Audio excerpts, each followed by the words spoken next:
Welcome to my YouTube channel Ajit Yadav. तो हमारा आज का टॉपिक है कि डॉक्यूमेंट्स रिक्वायर्ड फॉर एडमिशन।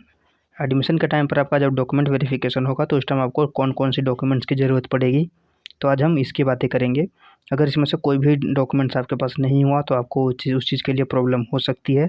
तो सबसे पहले आप ये सब जो डॉक्यूमेंट्स है इसको रेडी कर लेना, क्योंकि जब वेरिफिकेशन के लिए जाओगे तो इन डॉक्यूमेंट्स की ज़रूरत पड़ेगी। तो वीडियो को लास्ट तक देखना और सभी डॉक्यूमेंट्स को जो भी अभी रेडी कर सकते हो उस चीज़ को रेडी कर लेना, ठीक है। तो चलिए देखते हैं। जैसे कि हम यहाँ देख सकते हैं, यहाँ बिल्कुल क्लियरली है, documents required at the time of reporting in the allotted campus for final admission. Final admission के टाइम पे आपको जो भी कैंपस अलॉट होगा आपको वहाँ पे जाकर डॉक्यूमेंट वेरिफिकेशन करनी है और वहाँ पे इन डॉक्यूमेंट्स की ज़रूरत पड़ेगी। सबसे पहले है payment receipt of online payment made by the candidate. जैसे कि अगर आपका एडमिशन कंफर्म हो जाता है तो आप फर्स्ट सेमेस्टर की जो फ़ी है वो वहीं पे पेमेंट करते हो, जो कि जनरल के लिए अराउंड 17,000 के आसपास होगी और अदर कैटेगरीज़ के लिए 11,000, 12 या 15 के आसपास हो सकती है। तो इस चीज़ के बेस पे जो है उसका आपका जो रिसिप्ट है वो आपके पास होना चाहिए, पेमेंट रिसिप्ट, जो कि आपको वहाँ पे सबमिट करनी पड़ेगी, ठीक है। और उसके अलावा आपने रजिस्ट्रेशन जो कर रखा है अगर इसका भी स्लिप आपके पास होगा तो और भी अच्छा है। ये दोनों स्लिप को आपको रखना है अपने पास, इसका एक प्रिंट निकलवा कर रख लेना। सेकंड है copy of candidate profile of registered candidate, copy of registration form. इसका मतलब है कि आपने अभी पेमेंट जब किया होगा तो उसके बाद एक प्रिंट का ऑप्शन आ रहा होगा, आप लॉगिन करोगे तो उसका जो है वो आप पीडीएफ बनाकर अपने पास रख लीजिए या उसका प्रिंट निकलवा कर रख लीजिए, क्योंकि एडमिशन टाइम पे आपको इसकी भी ज़रूरत पड़ेगी। यही है आपका रजिस्ट्रेशन फॉर्म, जो कि एडमिशन के बाद जब डॉक्यूमेंट वेरिफिकेशन होगा तो उस टाइम पे आपको उससे ये मांगा जाएगा, ठीक है। उसके बाद थर्ड है proof of date of birth. या तो आपके पास बर्थ सर्टिफिकेट होना चाहिए ये डेट ऑफ बर्थ के लिए, या फिर आपने 10th क्लास में पास किया हुआ है तो उसका आपके पास सर्टिफिकेट्स होना चाहिए, जो कि जिसमें आपका डेट ऑफ बर्थ लिखा हुआ हो, जो कि आपका डेट ऑफ बर्थ प्रूफ यही होगा। और ध्यान देना कि आपके पास जो भी डॉक्यूमेंट्स है सभी के ऊपर डेट ऑफ बर्थ सेम हो, कोई भी डिटेल्स में कोई भी गड़बड़ी ना हो, ना तो ये भी चीज़ें आपको प्रॉब्लम दे सकती है। इसके लिए आप या तो ओरिजिनल कर सकते हैं या तो फिर इसके लिए एक आपके पास कोई फ़ोटोकॉपी होनी चाहिए, जो कि आपको वेरिफिकेशन के टाइम पे दिखानी पड़ेगी, ठीक है। थर्ड है certificates and marksheet, grade sheet of the qualifying examination issued by the board on university. मतलब कि सीबीएसई ने जो आपको सर्टिफिकेट्स या कुछ भी चीज़ें जो भी दी है वो आपको यहाँ पे होना चाहिए वेरीफाई करते टाइम, जिसके बेस पे कि आपका मार्क्स जो है जो भी आपने फॉर्म फिल करते टाइम अपलोड किया है उसको वेरीफाई किया जा सके। अगर आप लोगों ने इसी साल 10th पास किया है तो आपका जो वो डिजीलॉकर से जो मार्कशीट डाउनलोड किया है वो भी आपका चल जाएगा, लेकिन आपको पहले वो अपने स्कूल में जाकर वेरीफाई करवाना पड़ेगा। वहाँ पे आपके जो भी प्रिंसिपल होंगे उनका सिग्नेचर लगेगा, स्टैंप लगेगा और उसके बाद ये वेरीफाइड हो जाएगा, जो कि आपका वहाँ पे चल जाएगा, ठीक है। ये आपका ओरिजिनल या एक फ़ोटोकॉपी भी चल जाएगा, ठीक है। आप लोग वहाँ पे वेरीफाई करवा के और उसका एक फ़ोटोकॉपी करवा कर भी वहाँ पे सबमिट कर सकते हो, जो कि ये भी चल जाएगा, ठीक है। In case the original certificate is not awarded, जैसे कि मैंने पहले बोला था कि अगर ओरिजिनल सर्टिफिकेट नहीं है, the level of school and a provisional certificate downloaded the copy of the marksheet duly authorised by the considered school principal में भी कंसिडर्ड। मतलब वही है कि डिजीलॉकर से या कहीं से रिजल्ट निकाल कर उसको प्रिंसिपल से वेरीफाई करवा लो तो वो एक वैलिड हो जाएगा, ठीक है। उसके बाद फिर अगर हम बात करें तो ये है हमारा फिफ्थ, जो कि है SC/ST पर्सन विथ डिसेबिलिटीज़। यहाँ पे हम देख सकते हैं यहाँ OBC certificate issued by the component authority defence category, Kashmiri migrant minority status certificate EWS applicable on the basis of which reservation is claimed, original and one self attested copy. मतलब original और एक कॉपी भी होना चाहिए verification के time पे। अगर आप SC/ST से हैं तो आपके पास इसका डॉक्यूमेंट्स होगा, अगर आप डिसेबिलिटीज़ में आते हैं तो आपके पास इसका हॉस्पिटल से इशूड जो है वो डॉक्यूमेंट्स होगा। OBC से हैं तो आपका OBC का सर्टिफिकेट्स एंड वो NCL भी होगा, जो कि नॉन क्रीमिलियर है, ठीक है। उसके बाद अगर आप डिफेंस कैटेगरी से है तो उसका कुछ ना कुछ प्रूफ होगा, सर्टिफिकेट्स। कश्मीरी माइग्रेंट है तो उसके लिए आपको कुछ डॉक्यूमेंट्स लगेंगे। ये सभी के सभी आपने जिस भी कैटेगरी के बेस पे फिल किया है वो आपके पास होना चाहिए। अगर आप EW से ES से हैं तो आपके पास इसका होना चाहिए, ठीक है। उसके बाद हमारा 6 आ जाता है conduct and character certificates from the head of the institution from which qualifying examination has been passed from gazetted officer, original and one self attested photocopy. इसका मतलब है कि आपको करेक्टर सर्टिफिकेट्स ये जो है ये आपको स्कूल से मिलेगा। अपने लास्ट क्लासेस जैसे कि अगर 10th पास है तो आपको उस स्कूल में जाके बोलना पड़ेगा कि करेक्टर सर्टिफिकेट चाहिए, तो वहाँ से आपको मिलेगा। अगर आप 12th पास हैं तो भी आपको उसी स्कूल से मिलेगा। लेकिन आपको 12th के बाद में अगर गैप है तो किसी न किसी जो गैजेटेड ऑफिसर है उसके पास आप ये करेक्टर सर्टिफिकेट्स का जो भी होता है फॉर्मेट वो लेकर जाइए, फिल कर वो वहाँ पे सिग्नेचर करके अगर स्टैंप लगा देगा तो भी आपका वैलिड हो जाएगा। लेकिन अगर आप स्कूल से अभी पास आउट हुए हैं तो ट्राई कीजिएगा कि आपको ये स्कूल से ही मिले, जो कि बिल्कुल ही वैलिड होता है। ठीक है। उसके बाद है आपका 7 certificate of medical fitness to be signed by registered medical in the format as given in annexure 5 in the information bulletin.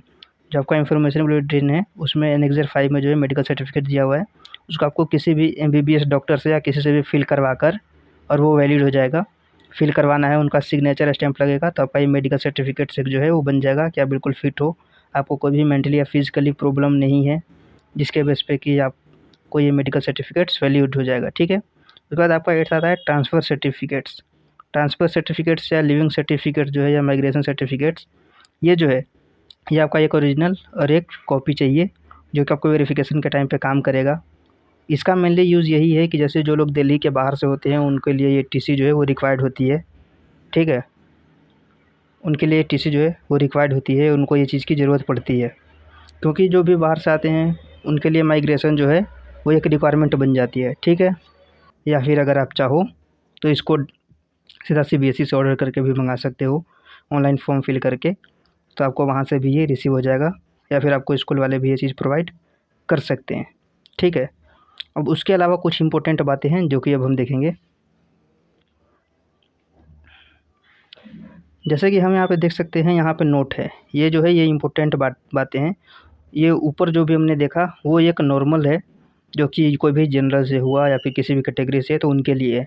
अब यहाँ पे कुछ स्पेशल बातें हैं जिसको कि ध्यान रखने लायक है।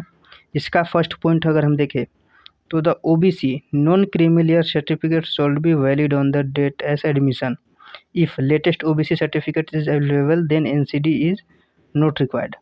इसका मतलब यही है कि जैसे 1 अप्रैल को जो है वो NCL 1 अप्रैल के बाद की जो होती है वो वैलिड होती है, तो आपके पास ये वैलिड NCL होनी चाहिए। और अगर आपने नया OBC सर्टिफिकेट्स बनवाया है तो NCL जो है उसकी ज़रूरत नहीं पड़ेगी। नया की मतलब कि अभी ज़्यादा टाइम नहीं हुआ है, लगभग में 6 महीने या 1-2 महीने हुए हैं, तो उसके लिए आपको इसकी ज़रूरत नहीं पड़ेगी। लेकिन अगर आपके पास पुराना सर्टिफिकेट्स है तो उसके लिए आपको NCL बनवाना ज़रूरी पड़ेगा, जो कि वैलिड होना चाहिए। ठीक है। Second, candidate applying under the EWS category with family income up to 8 lakh per annum and asset as per the family income and asset certificates produced valid family income and asset certificate issued by the component authority। मतलब यही है कि ये जो है EWS ये उस family के लिए है जिसका फैमिली इनकम जो है वो 8 लाख से कम है, उसके पास EWS की सर्टिफिकेट्स है, उसके पास वैलिड इनकम सर्टिफिकेट है। ठीक है। अगर उसके पास वैलिड इनकम सर्टिफिकेट है और 8 लाख से कम है तो वो इसके लिए एलिजिबल है, लेकिन उनके पास ये सर्टिफिकेट्स होनी चाहिए। Third point, candidate who have passed in the year 2025 are allowed to be upload the downloaded marksheet in order to streamline the admission process. मतलब यही था कि एडमिशन जब आप कर रहे थे तो आपके पास ओरिजिनल तो होगा नहीं 10th का मार्कशीट, तो आपका रिजल्ट आने के बाद आपने जो मार्कशीट डाउनलोड किया है आप उसको यहाँ पे अपलोड कर सकते हो और ये आपके लिए वैलिड है। जो 2025 में पास आउट हुए हैं ये उनके लिए है स्पेशली। ठीक है। उसके बाद फिर हम यहाँ देखें, तो यहाँ लिखा हुआ है however at the time of reporting the candidate must submit the original marksheet along with a copy issued by the recognized educational board so as to verify the uploaded documents। मतलब कि आपने जो डॉक्यूमेंट्स अपलोड किया था जो कि आपका result था एडमिशन फॉर्म में, और लेकिन जब वेरीफाई होगा, जब आपका एडमिशन होगा कैंपस में, जब आप विजिट करेंगे तो वहाँ पे आपको ओरिजिनल जो है वो शो करना पड़ेगा, जिससे कि आपका वेरीफाई किया जा सके कि आपने जो अपलोड किया है वो सही है। अगर इसमें कुछ भी गलतियाँ दिखती है तो फिर आपका एडमिशन जो है वो कैंसिल किया जा सकता है, इसलिए इसको यहाँ पे हाईलाइट किया गया है। ठीक है। उसका 5वां है any following shall be consider date of birth certificates. यहाँ पे ये जो 4 दिए हुए हैं ABCD, इसमें से कुछ भी होगा तो आपका डेट ऑफ बर्थ सर्टिफिकेट्स के लिए कंसीडर किया जा सकता है। जैसे कि देखते हैं first, marksheet original and downloaded issued by the recognised educational board indicating date of birth. जैसे कि आपने अगर 10th क्लास की ही अगर आपने मार्कशीट डाउनलोड की है, उस पर आपका डेट ऑफ बर्थ है, तो आपका वो भी चीज़ें वैलिड मानी जाएगी डेट ऑफ बर्थ के प्रूफ के तौर पे। ठीक है। Second, any other bonafide certificate issued by the university school board indicating date of birth. आपका स्कूल या बोर्ड से अगर आपको कोई भी और डॉक्यूमेंट्स मिला है जिस पे कि डेट ऑफ बर्थ लिखा हुआ है, तो वो भी आपको यहाँ पे वैलिड होगा। ठीक है। उसके बाद third, aware at the time of reporting the candidate must produce the original certificate mark sheet along with a copy issued the recognized educational board school indicating the date of birth so as to verify the same with the uploaded documents in this regards। मतलब वही है कि school से या फिर यही है कि ओरिजिनल सर्टिफिकेट्स पे जो दिया हुआ होगा उसके बेस पे वेरीफाई किया जाएगा। लास्ट में डी है, DigiLocker verified marksheet is also accepted during the documents verification process. मतलब यही है कि डॉक्यूमेंट वेरिफिकेशन के टाइम पे डिजी लॉकर से अगर आपका डेट ऑफ बर्थ वेरीफाई हो जाता है तो ये भी आपका वैलिड माना जाएगा। लास्ट में है income certificate in case of OBC. ये जो है ये एक इम्पोर्टेंट पॉइंट है यहाँ पे। OBC candidate who are unable to submit the latest valid income certificate at the closing date of online form submission then they are allowed to submit the latest valid income certificate at the time of reporting at the institute those having old certificates। इसका मतलब यहाँ पे अगर देखें तो simple सा यही है कि वो कैंडिडेट जो कि वैलिड इनकम सर्टिफिकेट जो है वो क्लोजिंग डेट तक सबमिट नहीं कर पाया है, ठीक है, ऑनलाइन फॉर्म का जो लास्ट डेट था उस टाइम तक अगर नहीं कर पाया है, तो लास्ट में वो जो है जब डॉक्यूमेंट वेरिफिकेशन होगी उस टाइम पे वो ओरिजिनल सर्टिफिकेट जो है वो सबमिट कर सकता है, उसमें उसको कोई भी दिक्कत नहीं होने वाली है। तो यहाँ पर अगर हम देखें तो इन सभी डॉक्यूमेंट्स को मिलाकर आपके पास एक तरीक़े से सभी चीज़ें होनी चाहिए। उसमें से अगर ध्यान दोगे तो फर्स्ट चीज़ें आप पेमेंट करोगे तो उस टाइम मिल जाएगी।